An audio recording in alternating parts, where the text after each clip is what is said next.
Olá, meus amados, queridos irmãos e meus amigos, muito bom dia para você, graça e paz.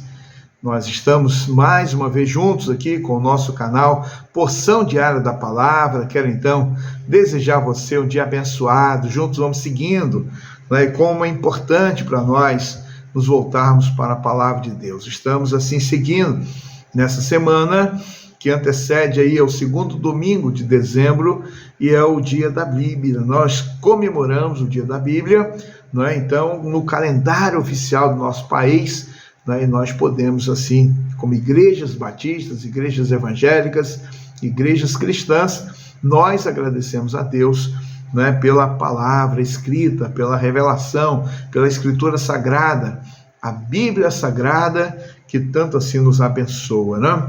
Quero então ler com você hoje o texto que está em Deuteronômio, capítulo 6, do verso 4 até o verso 9. Escute, Israel, o Senhor nosso Deus é o único Senhor. Portanto, ame o Senhor seu Deus de todo o seu coração, de toda a sua alma e com toda a sua força. Estas palavras que hoje lhe ordeno estarão no seu coração. Você as inculcará aos seus filhos, delas falará estiver sentado em sua casa, andando pelo caminho, ao deitar-se e ao levantar-se. Também deve amarrá-las como sinal na sua mão, e elas lhe serão por frontal entre os olhos. E você as escreverá nos umbrais de sua casa e nas suas portas. Amém. Aqui está esse texto tão importante. Nós vamos encontrar Moisés preocupado em fazer com que o povo de Deus pudesse se voltar para a palavra de Deus. O livro de Deuteronômio é um convite constante para refletir sobre a lei de Deus, no sentido prático, a maneira como deveriam, de fato, vivenciar os ensinamentos que estão ali sendo revelados. E é importante para nós que ele está preocupado com que o povo pudesse sempre estar meditando a respeito de Deus, dos milagres, maravilhas, prodígios, os livramentos, assim como o Senhor cuidou e tem cuidado deles. Então, há uma constante preocupação de Moisés para que o povo pudesse, então, estar voltado para Deus e para a sua palavra. Às vezes, uma declaração ou sempre, às vezes a pessoa ela se refere ao Antigo Testamento ou ao Pentateuco, a questão da Torá, da lei, muitas vezes menosprezando, tirando a sua importância, tirando o seu mérito, tirando a maneira como o Senhor foi se revelando progressivamente ao seu povo. E assim, então, muitas vezes, até trata como um texto qualquer. Mas, como é importante nós estarmos atentos aos ensinamentos que estão aqui sendo transmitidos pela palavra de Deus. O Shema, né? Então, essa parte do texto, o judeu, então, recitava logo cedo pela manhã, 6 horas da manhã, e à tarde. Então, todo dia, ele lia, o hebreu lia esse texto, ele compartilhava esse texto. E é importante para nós percebermos que não era simplesmente uma questão de rotina, não era uma questão apenas de uma cerimônia vazia, morta, mas era uma experiência com Deus, era um relacionamento com Deus. E ao mesmo tempo, ensinamentos importantes sendo transmitidos para a própria família, o pai passando para o filho, o pai transmitindo uma herança espiritual para o seu filho, e podendo então dizer: Deus é único, Deus é o Senhor soberano, somente há um Deus, o Deus verdadeiro, o nosso Deus, o Jeová. E é importante, ouve Israel, escute Israel, o Senhor nosso Deus é o único Senhor. E aí todo dia, na casa daquele hebreu, na casa do judeu, está sendo recitado esse texto, e então as pessoas estão ouvindo: o nosso Deus é o único Senhor. Então há um convite: amarás, pois, o Senhor teu Deus de todo o teu coração, de toda a tua alma, de toda a tua força. Veja que há uma ênfase em amar a Deus. Uma vez que nós compreendemos que Deus é único, que somente Ele é o nosso Deus, o Deus verdadeiro, agora nós somos convidados para amar o nosso Deus. É importante quando nós podemos considerar que aqui está numa realidade de entendimento, de clareza, de consciência, de compreensão de quem é Deus, quem somos nós. E aqui é uma escolha, uma decisão de nós amarmos a Deus, de nós nos voltarmos para Ele.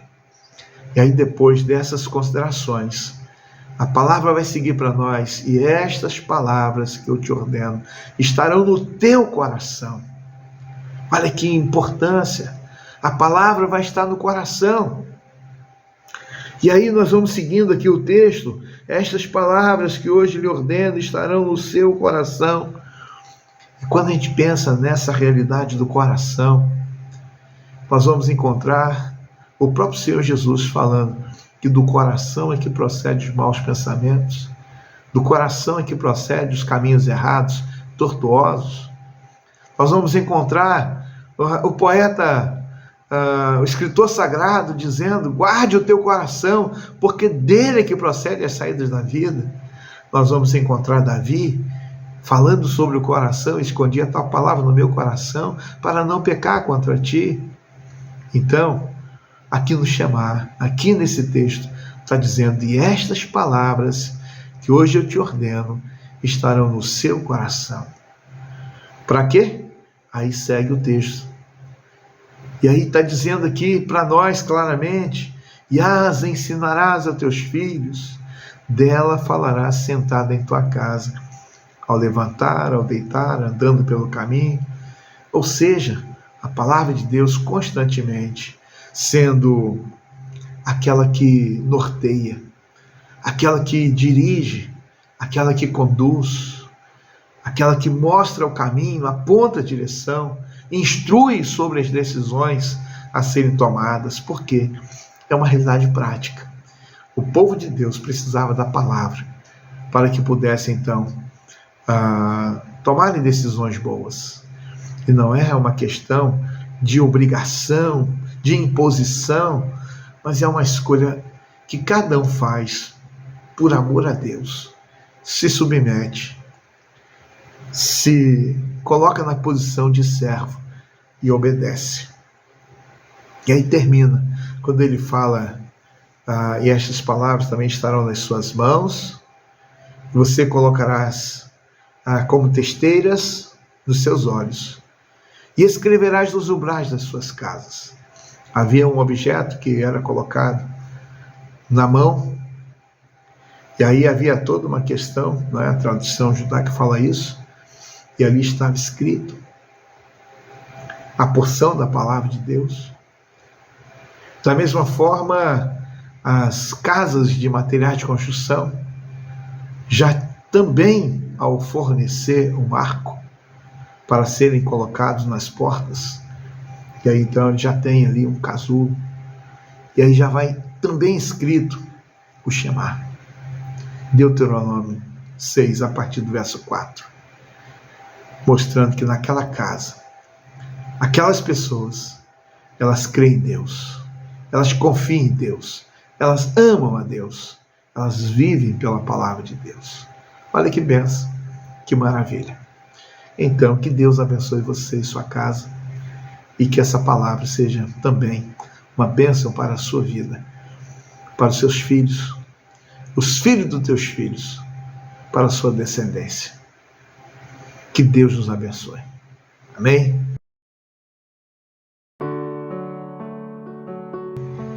Quero convidar você, vamos orar, vamos agradecer a Deus. Senhor Deus, Pai eterno, Deus de bondade, de misericórdia, de graça, Deus, nós agradecemos por mais um dia, pedimos o perdão para os nossos pecados, clamamos ao Senhor para que nos ajude a estarmos, ó Deus, atentos à orientação da Tua Palavra, os ensinamentos preciosos que ela tem para nós. Obrigado, Deus, por esse texto tão belo, tão importante. Ó Deus, e que cada dia mais sejamos voltados para Ele, para a importância, significado, Deus, para o quanto, Deus, Ele tem para nos abençoar, para nos auxiliar. Abençoa, Deus, a Tua igreja, o Teu povo nesse dia. Abençoa, Deus, aqueles que estão precisando de socorro, de refrigério, de livramento, de cura, de restauração. Assim, ó Deus, eu te peço. E assim, ó Deus, nós cremos e confiamos no nome de Jesus. Amém. Um abraço para você, um dia de paz e até amanhã, se Deus permitir.